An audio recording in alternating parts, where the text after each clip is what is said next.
Kadambari Jethwani case ఒక సంచలనం. ప్రభుత్వం మారిన తర్వాత వెలుగులో తీసుకొచ్చారు మీరే.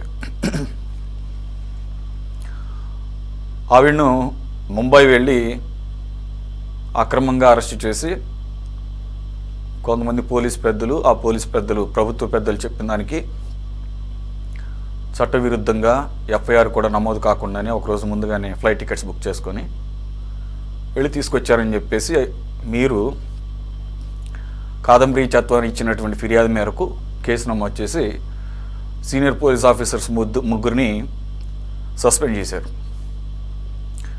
పిఎస్ఆర్ ఆంజనేయులు, కాంతిరాణా టాటా, విశాల్ గున్ని. ఇంత హై ప్రొఫైల్ పోలీస్ ఆఫీసర్స్ని సస్పెండ్ చేస్తున్న సందర్భంలో ఖచ్చితంగా మ్యాగ్నానిమిటీ ఇన్ దిస్ కేస్ చాలా హైగా కనపడింది. అప్పట్లో మేము కూడా చాలాసార్లు డిబేట్ చేసాం. ఆవిడ ఆంధ్రప్రదేశ్కి వచ్చినప్పుడు ఆవిడికి అన్ని వర్గాల నుంచి కూడా మద్దతు లభించింది యాజ్ ఏ విక్టిమ్గా. అరెస్ట్ చేయటం ఆవిడ ఒక్కళ్ళనే కాకుండా తల్లిదండ్రులను కూడా తీసుకొచ్చారు. వాళ్ళు వృద్ధులు తీసుకొచ్చి కోర్టు ముందు ప్రవేశపెట్టారో లేదు తెలియదు కానీ ఒక 45 డేస్ ప్రైవేట్ ప్లేస్లో ఉంచి చిత్రహింసలకు గురి చేశారు అని ఆవిడ అభియోగం చేసింది. మరి కట్ చేస్తే ఈరోజు సిఐడి ఏదైతే ఆవిడ మీద కొన్ని ఆరోపణలు ఉన్నాయో, కుక్కల విద్యాసాగర్ అని చెప్పేసి ఇక్కడ లోకల్గా ఉన్నటువంటి కృష్ణా జిల్లాకు సంబంధించినటువంటి వ్యక్తి కాదంబరి జత్వాని తనను మోసం చేసిందని, బ్లాక్మెయిల్ చేసిందని, ఎక్స్టార్షన్ చేసిందని చెప్పేసి డబ్బులు తన నుంచి బెదిరించి తీసుకుందని చెప్పేసి దీన్ని ఉపయోగించి అంటే వారికి ఉన్న పరిచయాన్ని ఆసరాగా తీసుకొని ఆవిడ దగ్గర ఏదో కొన్ని పిక్చర్స్ ఫొటోస్ వాటిని చూపించి బ్లాక్మెయిల్ చేసి నా దగ్గర ఇలాగూ డబ్బులు గుంజింది ₹1 కోటి పైన అని చెప్పేసి ఇప్పుడు సిఐడి ఛార్జ్ షీట్లో పేర్కొన్నట్టుగా అది నిజమే, ఆవిడ బ్లాక్మెయిలర్ అని చెప్పేసి సిఐడి ఇప్పుడు ఆవిడ మీద అభియోగాన్ని ధృవీకరించింది. ఈరోజు లేటెస్ట్ అప్డేట్ ఏంటంటే తల్లిదండ్రులకు మాత్రం ఎటువంటి పాత్ర లేదని చెప్పేసి. నాకు తెలుసు యాక్చువల్గా ఆ కేసు వేరు, ఈ కేసు వేరు. ఈ కేసు కుక్కల విద్యాసాగర్ అన్న అతను కాదంబరి జత్వాని మీద పెట్టినటువంటి కేసు. దాన్ని ఆసరాగా చేసుకుని అక్కడికి వెళ్ళి ముంబై వెళ్ళి అక్రమంగా తీసుకొచ్చారు ప్రభుత్వ పెద్దల ఆదేశాల మేరకు. ఎందుకని ఆవిడ మీద అంత కక్ష ఉంటుంది అంటే అక్కడున్న ఒక పారిశ్రామికవేత్త సజ్జన్ జిందాల్ ఆవిడికి ఆయనకి ఏదో ఒక తగాదా ఉందని చెప్పి సంథింగ్ ఇటువంటిది ఏదో relationship type something sexual abuse or something, ఆయన కూడా అలాగే బ్లాక్మెయిల్ చేసిందని. కాబట్టి దీని నుంచి తనని సేవ్ చేయాలంటే తనకి మిత్రుడిగా ఉన్నటువంటి జగన్మోహన్ రెడ్డి గారు ఆంధ్రప్రదేశ్లో ముఖ్యమంత్రిగా ఉన్నాడు కదా అని చెప్పేసి ఆయన సహకారం తీసుకున్నారనేది అభియోగం మాత్రమే, ఒక స్టోరీ లాగా చెప్పారు. అది నిజమే అనుకున్నాం ఇప్పటివరకు. ఎందుకని ఇప్పుడు నిజమో కాదో అని చెప్పేసి డౌట్ వస్తుందంటే ఆ సజ్జన్ జిందాల్ పేరు ఈ 2 కేసులు ఎక్కడా లేదు, ఛార్జ్ షీట్లో ఎక్కడా కూడా మెన్షన్ చేయడం అనేది జరగల. మరి ఈరోజు కోర్టు తల్లిదండ్రులకు ఎటువంటి పాత్ర లేదు, అలాగే ఆవిడ తమ్ముడు ఫారిన్లో ఉండేవాడని నాకు గుర్తు, దుబాయ్లోనే ఎక్కడో, అతని మీద కూడా కేసు పెట్టారని చెప్పేసి వాళ్ళందరికీ క్లీన్ చిట్ ఇచ్చింది ఇప్పుడు కోర్టు. ఇస్తూ ఈ రకంగా సిఐడి ఛార్జ్ షీట్లో వారి ముగ్గురికి క్లీన్ చిట్ ఇచ్చింది కాబట్టి మేము ఎక్స్క్లూడ్ చేస్తున్నాము, మీకు ఏమైనా అభ్యంతరం ఉంటే ఏంటి అని చెప్పి కుక్కల విద్యాసాగర్కి ఇప్పుడు నోటీసులు పంపడం. అది లేటెస్ట్ అప్డేట్. మనం దానికి తొలగిపోయినప్పుడు కూడా చాలా బాధ అనిపిస్తుంది. మరి వాళ్ళ పాత్ర లేనప్పుడు వాళ్ళని కూడా వృద్ధులని కూడా చూడకుండా ఇక్కడికి తీసుకొచ్చి వాళ్ళని ప్రైవేట్ కన్ఫైన్మెంట్లో వారిని కూడా వేధించారు, కొట్టారని చెప్పేసి కూడా అభియోగం చేసింది. అంటే ఇప్పుడు కోర్టు సిఐడి వాళ్ళకి క్లీన్ చిట్ ఇస్తే సరిపోతుందా? వారికి జరిగిన నష్టాన్ని ఎవరు పూరుస్తారు? చట్టాలు ఆ రకంగా ఉన్నాయి. 2 మీ మీద మీరు ఏదైతే అభియోగాలు చేశారో రెండో కేసు అక్కడి నుంచి తీసుకొచ్చారని చెప్పేసి, మరి అదంతా ఫేక్ కేసా? కాదంబరి జత్వానిని ఉపయోగించుకొని ప్రభుత్వం ఆటలాడింది అని అంటే ఏమంటారు? తృణమూల్ కాంగ్రెస్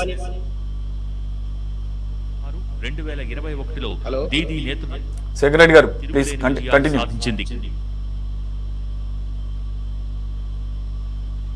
సెక్రటరీ గారు ఆడియో రావట్లేదు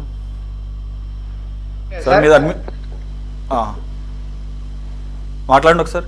ఇప్పుడు sir okay sir please. Hello sir, ఇప్పుడు కాదంబరి జత్వానీ మీద కుక్కల విద్యాసాగర్ ఏదైతే పెట్టాడో కేసు సార్, అది పెట్టింది ఫిబ్రవరి 2వ తేదీ 6:30 ప్రొద్దున. అయితే ఆ కేసు ఏమని పెట్టాడు? 2 అభియోగాలు. ఒకటి, నన్ను బ్లాక్మెయిల్ చేసి ఇబ్బంది పెట్టి భయపెట్టి డబ్బులు తీసుకుంటుంది అనేది ఆయన మాట సార్, ఒక ఆరోపణ. 2వ ఆరోపణ ఏంటి సార్? నాకు సంబంధించిన జగ్గైపేటలో ఉన్న భూమిని ఈమె ఫోర్జరీ డాక్యుమెంట్ ద్వారా అమ్మడానికి ప్రయత్నించింది, అంటే ఒక అగ్రిమెంట్, సేల్ అగ్రిమెంట్ రాయించింది అనేది 2వ ఆరోపణ. ముందు ఈ 2 ఆరోపణ గురించి మాట్లాడదాం సార్. తర్వాత కూటమి ప్రభుత్వం వచ్చిన తర్వాత ఆమెకు జరిగిన ద్రోహం కావచ్చు, అన్యాయం కావచ్చు, వేధింపులు కావచ్చు, దాని మీద ఆగస్టు 2024లో కాదంబరి జత్వానీ ఆంధ్రప్రదేశ్కి వచ్చి మళ్ళా వాళ్ళ మీద కేసు పెట్టింది. ఈ కుక్కల విద్యాసాగర్ మీద కావచ్చు, లేదంటే అప్పుడు ఆమెను వేధించిన పోలీస్ ఆఫీసర్ల మీద కావచ్చు, అందరి మీద కేసు పెట్టింది. ఈ రెండు డిఫరెంట్ ఇష్యూస్. ఈ రోజు ఏదైతే మనం మాట్లాడుతున్నామో సిఐడి ఛార్జ్ షీటు, ఇది ఫిబ్రవరి 2వ తేదీ 2024 మార్నింగ్ 6:30 పెట్టిన కేసు మీద మాత్రమే మనం మాట్లాడుతున్నాం సార్. సార్, దీంట్లో ఈ 2 ఆరోపణల్లో ఒకటి, ఆమె 2013 ముందర బాంబేలో అంటే ముంబైలో కుక్కల విద్యాసాగర్కి పరిచయం అయింది. పరిచయం అయిన తర్వాత వాళ్ళు ఏదో సన్నిహితంగా ఉన్నారు, అంటే అన్ని రకాల కార్యకలాపాలు జరిగాయి. జరిగిన తర్వాత 2013లో ఆమె మొట్టమొదటిసారిగా 50,000 డబ్బు తీసుకుంది. అట్లా 2013, 14, 15, 18, 2023 వరకు సార్. ఇప్పుడు ఛార్జ్ షీట్ లో ఏం పెట్టారు? 1,32,00,000 డబ్బులు నేను ఆమెకు కావచ్చు, ఆమె తల్లి, ఆమెకు ఉన్న జాయింట్ అకౌంట్ కావచ్చు, రకరకాలుగా నేను పంపించానని ఆయన చెప్పాడు సార్.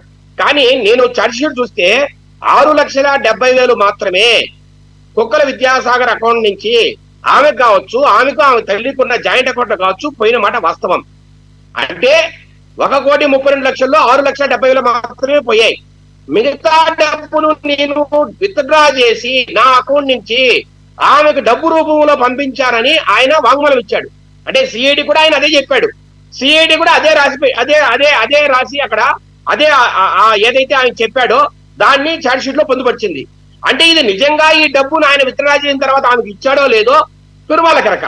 అంటే ఈయన ఇచ్చాడో ఆమె తీసుకునిందో ప్రూఫ్ ఉండాలి. మరి నేను డబ్బు ఇచ్చానని చెప్పినప్పుడు ఆమె నాకు ఇవ్వలేదంటే దానికి రేపు కోర్టులో నిలబడదు. అంటే మనకున్న టెక్నికల్ ప్రూఫ్ ఏదైతే ఉందో ఈ మనీ ట్రాన్స్ఫర్స్ అది 6,70,000 మాత్రమే ఉన్నాయి సార్. దీంట్లో ఎందుకు ఇచ్చారు నీ డబ్బు అని అన్నప్పుడు అక్కడ చూపించిన సాక్ష్యం ఏంటంటే సార్, ఈ డబ్బులు ఆమెకు ట్రాన్స్ఫర్ చేసిన ప్రతిసారి దానికి ముందర 1 రోజు 2 రోజుల ముందు నుంచి ఆమె ఒక నెంబర్ నుంచి కాల్ చేసేది. ఒక 5 సార్లు 10 సార్లు కాల్ చేస్తే డబ్బు కావాలని అడిగితే నేను పంపించాననేది అభియోగం సార్. దీనికి సంబంధించి ఎలక్ట్రానిక్ మెసేజ్ అంటే వాట్సాప్ మెసేజ్ కావచ్చు, లేదంటే రకరకాలుగా వీళ్ళు ఏదైతే అన్నారో మేము భయపెట్టింది, ఆమె బెదిరించింది అనేది ఎక్కడా కూడా కమ్యూనికేషన్ వాట్సాప్ మెసేజ్ రూపంలో ఎక్కడా లేదు. కేవలం కాల్ చేసింది, నన్ను బెదిరించింది, మల్టిపుల్ టైమ్స్ కాల్ చేసింది కాబట్టి నేను డబ్బులు వేశాను. ఇది ఒకటి. రెండోది ఏంటంటే సార్, ఈమె తీసుకున్న డబ్బుకు ఎక్కడ కూడా తిరిగి ప్రామిసరీ నోటు రాయడం కానీ, అంటే నేను అప్పుగా తీసుకున్న విద్యాసాగర్ నుంచి అని ప్రామిసరీ నోటు కానీ, లేదంటే దానికి సంబంధించిన లీగల్ ఇన్స్ట్రుమెంట్స్ ఏదైతే ఉన్నాయో అప్పు తీసుకున్నట్టు అది ఏమీ రాసివ్వలేదు. కాబట్టి ఆమె ఇతని నుంచి బెదిరించే డబ్బులు తీసుకుని ఉండొచ్చు అనేది సిఐడి వారి వాదన. అయితే తీసుకున్న అమౌంట్ కి వాళ్ళు చెప్పే అమౌంట్ చాలా తేడా ఉంది సార్. ఏదైనా ఎవరి దగ్గరైనా మనం బెదిరించి డబ్బు తీసుకుంటే దానికి సంబంధించిన ఐపీసీ సెక్షన్ 384, కానీ వాళ్ళు పెట్టిన సెక్షన్లు 10 పెట్టారు సార్. రకరకాల సెక్షన్లు పెట్టారు. అంటే బిలో 7 years పెడితే ఆమెకు నోటీస్ ఇచ్చి విచారించాలి కాబట్టి 120B, 420 ఇలా రకరకాల కేసులు పెట్టారు. మళ్ళా దాంట్లో ఏం యాడ్ చేశారు? ఒక ఫోర్జరీ డాక్యుమెంట్ ద్వారా కుక్కల విద్యాసాగర్ సంబంధించిన జగ్గయ్యపేటలో ఒక భూమిని అమ్మడానికి ట్రై చేసిందని. అది ఏంటి? ఒక సేల్ అగ్రిమెంట్ మాత్రమే, నాట్ రిజిస్ట్రేషన్ సార్, అగ్రిమెంట్ మాత్రమే. అయితే సార్ 2023లో వీళ్ళొక అక్కడ ఒక రిజిస్ట్రేషన్ పేపర్ కొన్నారు. కొని 2018లో ఆమె అమ్మడానికి ట్రై చేసిందని ఏం సార్ బ్యాక్ డేట్ వేసి 2018లోనే ఒక సేల్ అగ్రిమెంట్ పుట్టించారు సార్. ఆ సేల్ అగ్రిమెంట్ లో ఈమె అడ్రస్ ఏంటి తెలుసా మీకు? 2020లో ఏదైతే ఈమె ఒక ఫ్లాట్ కొనిందో, ఒక జుహో అనే ప్రాంతంలో ఒక అపార్ట్మెంట్ కొనిందో ఆ అడ్రస్ ను పెట్టారు. అంటే 2018 నాటికి అసలు అపార్ట్మెంటే కట్లా, అక్కడ ఆమె చేరను లేదు, కొనను లేదు. 2020 నాటికి కొనింది. అంటే 2020 తర్వాత మాత్రమే ఆ అగ్రిమెంట్ తయారు చేశారనేది మనకు స్పష్టంగా అర్థమవుతోంది. నిజంగా 2018లోనే వాళ్ళ అగ్రిమెంట్ కానీ ఆయన ట్రై చేసింటే ఆయనకు సంబంధించిన భూమిని మరి ఆ అడ్రస్ పెట్టదు కదా. 2018లో ఏ అడ్రస్ లో ఉన్నదో ఆ అడ్రస్ పెట్టాలని కొత్త అడ్రస్ ఎలా పెట్టింది? అంటే ఇది ఫోర్జరీ కాదు, అంటే ఇది మోసం చేశారు, ఇటు పక్క నుంచి దాన్ని ఫ్రాడ్ చేశారు, ఒక ఫ్రాడ్ డాక్యుమెంట్ సృష్టించారు, ఒక ఫేక్ డాక్యుమెంట్ సృష్టించారని మనకు అర్థమవుతుంది. అయితే ఈ కేసు అన్నింటిలో కూడా ఈ రోజు సిఐడి ఛార్జ్ షీట్ చెప్పేది ఏంటి సార్? ఫోర్జరీ డాక్యుమెంట్ కి సంబంధం లేకుండా కేవలం బెదిరించి మాత్రమే డబ్బులు తీసుకుంది కాబట్టి 384 అప్లికబుల్ అని పెట్టారు. అంటే ఇప్పుడు మిగతా ఏదైతే సెక్షన్లు పెట్టారో అవేమీ కూడా వర్తించలేని పరిస్థితి. రెండోది, ఆమె మాత్రమే అతనితో ఫోన్లో మాట్లాడింది కాబట్టి డబ్బులు తీసుకున్న ప్రతిసారి వాళ్ళ తల్లి గారికి కానీ, తండ్రికి కానీ, బ్రదర్కి కానీ ఏ రకమైన సంబంధం లేదని తేల్చింది. కానీ వీరు ఏదైతే కేసు పెట్టారో ఫిబ్రవరి 2వ తేదీన సార్, దీనికి సంబంధించి ఫిబ్రవరి 1వ తేదీనే వీళ్ళు ఫ్లైట్ టికెట్ బుక్ చేశారు. అంటే ఒక పెద్ద స్థాయిలో, ముఖ్యమంత్రి స్థాయిలోనో ఆ రకమైన స్థాయిలో పోలీస్ ఆఫీసర్లను కూర్చోబెట్టి ఒక ప్లాన్ చేసి ఈమెను ఎలాగైనా ఇరికించాలి, ఇక్కడ తీసుకొచ్చి ఇబ్బంది పెట్టాలి. అంటే వెనకల ఏముందనే తర్వాత మాట్లాడదాం సార్. ఇప్పుడు జిందాల్ గారికి సంబంధించి ఎక్కడ ఏ కేసులో కూడా మనకి రెఫరెన్స్ లేదు కాబట్టి అది పక్కన పెడతాం కాసేపు. కానీ ఆమెను ఇక్కడ తీసుకురావాలా, ఇబ్బంది పెట్టాలా సార్? ఇక్కడ 1వ తేదీనే ఫ్లైట్ టికెట్ బుక్ చేయడం అంటే ఎఫ్ఐఆర్ బుక్ అయిన తర్వాత కనీసం ఒక 3-4 రోజులు ప్రిలిమినరీ వెరిఫికేషన్ జరగాలి, ప్రాథమిక విచారణ జరగాలి, తర్వాత 41A నోటీసు జారీ చేయాలి. అంటే ఈ కేసు ఏదైతే పెట్టిన సెక్షన్స్ 41A నోటీస్ జారీ చేయాలి. ఆమె పిలిపించి విచారించిన తర్వాతనే ఆమె విచారణ సహకరించకపోతే అరెస్ట్ చేయాలి. అది కూడా ఆమె ఒక్కనే అరెస్ట్ చేయాలి. ఓకే సెక్రటరీ, కానీ ఇక్కడ ఎంత అమౌంట్ అనేది అప్రస్తుతం. ఇప్పుడు ఆ ఛార్జ్ షీట్ లో ట్రాన్సాక్షన్ ప్రకారం ఇంత, మిగతాది క్యాష్ ఇచ్చానని చెప్పేసి చెప్పినంత మాత్రాన అక్కడ 1.32 అని చెప్పేసి మెన్షన్ చేశారు అని అంటే ఆ అకౌంట్స్, అటువైపు అకౌంట్స్ ఏమన్నా చెక్ చేసి ఉంటారు, దానికి సంబంధించినటువంటి ఆ మనీ ట్రైల్ ఏదో చూసే పెట్టుంటారు. మొత్తానికైతే జిందాల్ స్టీల్ ఓపెన్ అయిన తర్వాత వెంటనే జరిగినటువంటి ఒక హఠాత్ పరిణామం కాబట్టి ఇదంతా జిందాల్ మహిమ అని చెప్పేసి ఏమన్నా అనుకోవాలేము. రైట్, మీ వర్షం మీరు రైట్. ఒక్క నిమిషం ఆగండి. మీరు దాదాపుగా అన్ని పాయింట్లు కవర్ చేశారు, ఉన్నదే చెప్పారు తప్ప దీనికి కొత్తగా మీరు యాడ్ చేసింది ఏమీ లేదు. నాకైతే అర్థమైంది ఇది జిందాల్ మహత్యం అని చెప్పేసి, కాదంబర రహస్యం కాదు ఇది, జిందాల్ మహత్యం అయి ఉంటుంది.